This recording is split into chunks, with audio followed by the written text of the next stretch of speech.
Hello, good morning. Tejas लाईफमध्ये खूप मनापासून स्वागत आहे.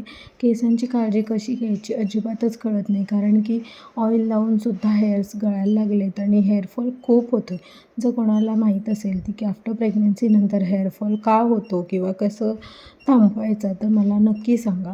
बिकॉज माझं तर हेअरफॉल खूप जास्त वाढायला लागलं आहे आणि हेअर्स खूप पातळ व्हायला लागलेत.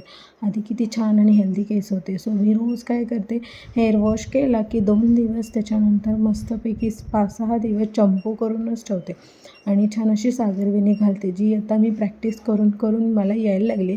आधी मला येत नव्हती, पण आता यायला लागली. सो संध्याकाळी मस्त अशी वेणी घालून घेतली.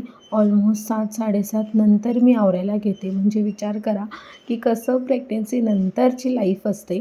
बिकॉज आपल्याला बिलकुल वेळ मिळत नाही हे करायला, ते करायला. पण ते झोपल्यानंतर, बाळ झोपल्यानंतर आपल्याला खूप छान वेळ मिळतो. सो ते केल्यानंतर मग आता उन्हाळा चालू आहे. मस्त उन्हाळा, खूप ऊन असं चालू आहे.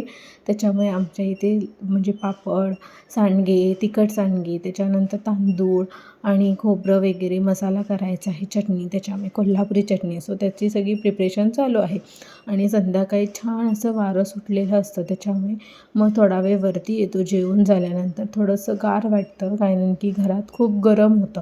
सो गारव्यात आलो की छान झोपसुद्धा लागते. सो असा होता माझा आजचा दिवस. कसा वाटला मला नक्की सांगा. बाय.